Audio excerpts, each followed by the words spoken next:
9 experienced hikers, one mountain, a frozen wilderness hundreds of miles from civilization. They cut their way out of their tent from the inside, then ran into the darkness, barefoot, half-dressed, into temperatures cold enough to kill in minutes. Weeks later, search teams found their bodies scattered across the mountainside. Some had frozen to death. Others had injuries so severe, investigators compared them to a car crash. One was missing her tongue. Several were missing their eyes, and nobody could explain why. More than 60 years later, the Dyatlov Pass incident remains one of the most chilling mysteries ever recorded.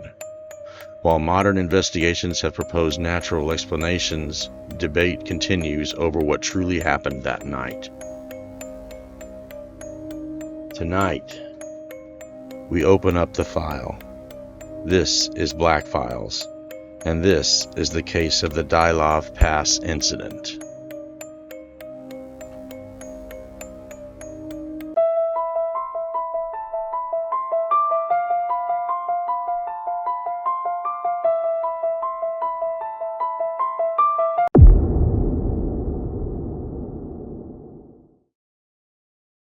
In January of 1959, a group of experienced hikers from the Ural Polytechnic Institute set out on an ambitious winter expedition.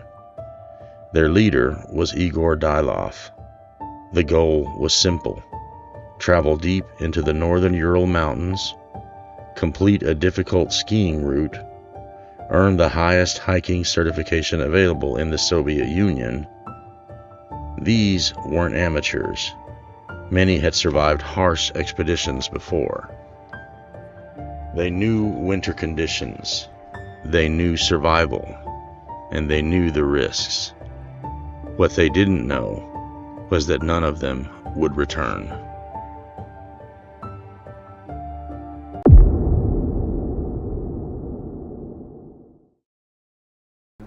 The hikers carried cameras, and because of that, investigators later recovered something chilling: the group's final photographs.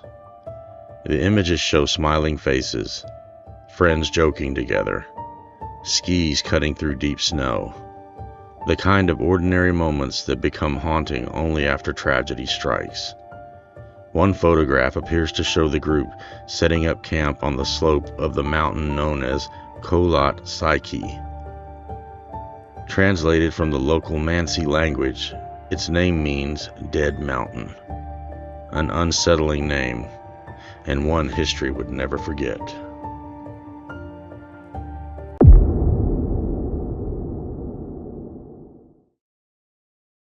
The group was expected to return in mid-February. When no message arrived, concerns began to grow. Days passed, still nothing. Eventually, rescue teams were sent into the mountains. Nobody expected what they were about to find.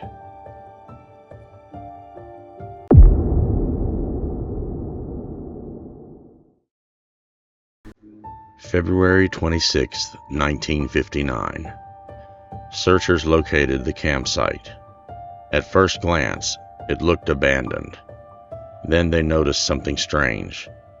The tent was still standing, partially collapsed, covered in snow. But the most disturbing discovery was yet to come. The tent had been cut open from the inside, not unzipped, not opened normally, slashed, as if whoever was inside desperately needed to get out, fast. Even stranger, most of the hikers' gear remained inside: boots, clothing, supplies, everything needed to survive the brutal cold, yet the hikers had left it behind.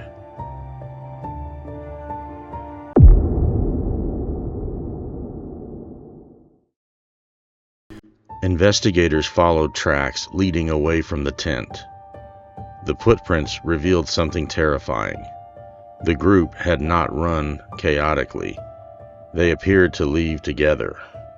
walking down the slope, into the darkness. Many were barefoot, others wore only socks. Some wore almost no winter clothing at all. The temperature that night may have fallen below -20 degrees Fahrenheit. Why would experienced hikers willingly leave shelter? What could scare them enough to abandon everything?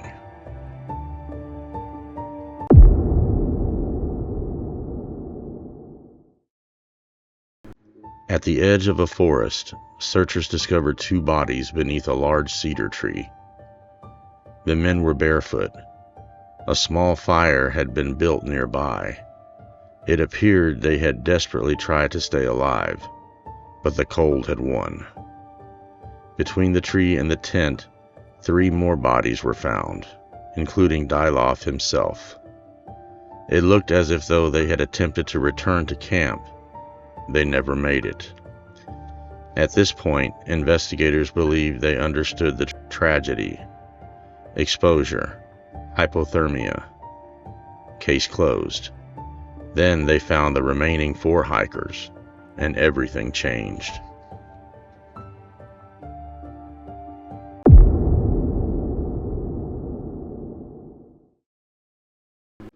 Months later, after snow began melting, the final 4 bodies were discovered in a ravine.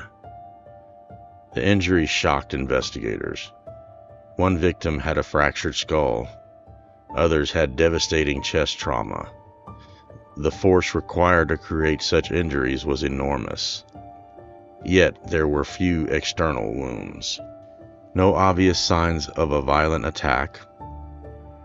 Then came the detail that would fuel conspiracy theories for decades. One victim was missing her tongue.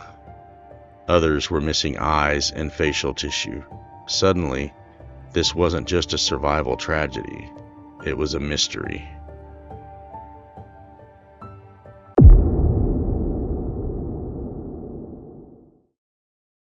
Soviet authorities launched an investigation. Their conclusion? The hikers died because of what they described as compelling natural force. That was it. No further explanation. No detailed answers. Just a vague statement. Then the case was closed. For many people, that only created more questions.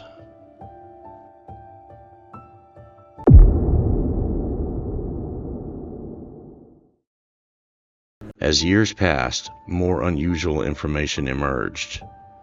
Some clothing reportedly showed traces of radiation. Witnesses in the region reported strange lights in the sky around the same period. Government files remained restricted for years. The injuries seemed difficult to explain, and rumors spread that authorities knew more than they admitted. The mystery exploded worldwide, and the theories began.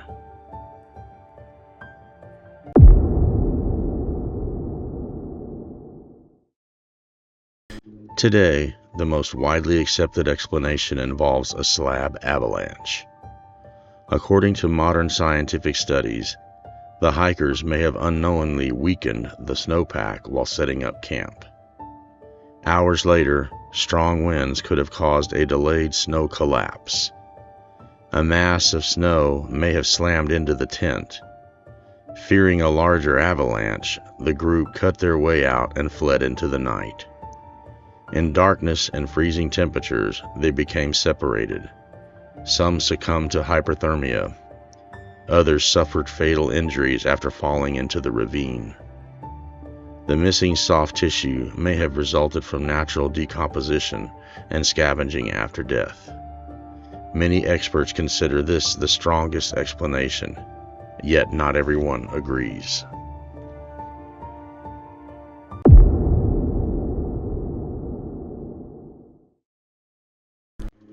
During the Cold War, the Soviet Union conducted numerous weapons programs. Some researchers believe the hikers accidentally witnessed a classified military test. Perhaps rockets, perhaps explosives, perhaps something else entirely.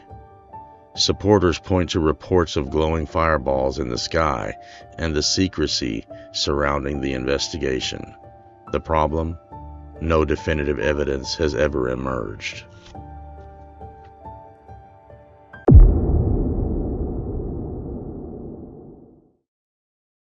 Another theory suggests unusual wind conditions created powerful low-frequency sounds.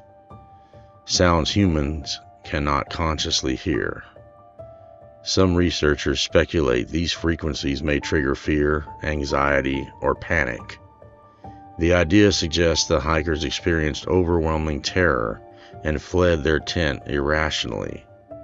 It's an intriguing theory, but evidence remains limited.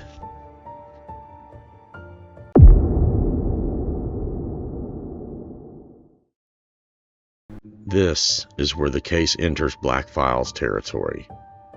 Over the decades, theories have included UFOs, unknown creatures, government cover-ups, paranormal entities, even an encounter with a Yeti. None have been supported by credible evidence, yet the mystery continues because so many details still feel unsettling.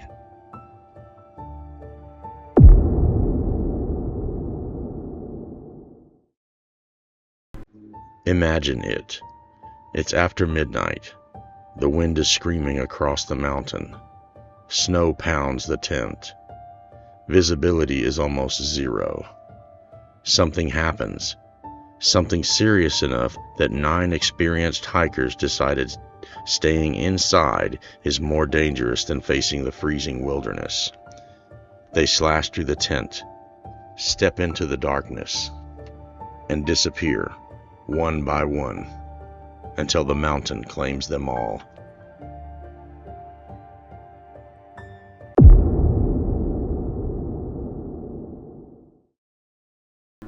Modern science may have solved much of the mystery.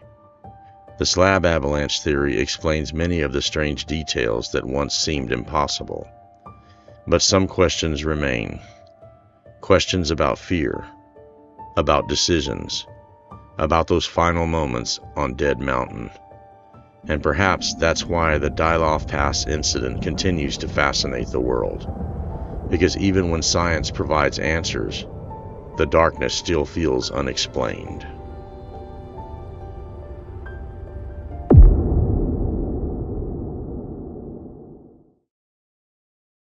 What do you think happened on Dyatlov Pass? Was it simply a tragic chain of natural events? A military secret buried beneath decades of silence? Or does the mountain still hide part of the truth? Leave your theory in the comments. And if you're fascinated by mysteries, disappearances, and the unexplained, please subscribe to Blackfiles and join us as we open up the next case. Until then, keep questioning the darkness.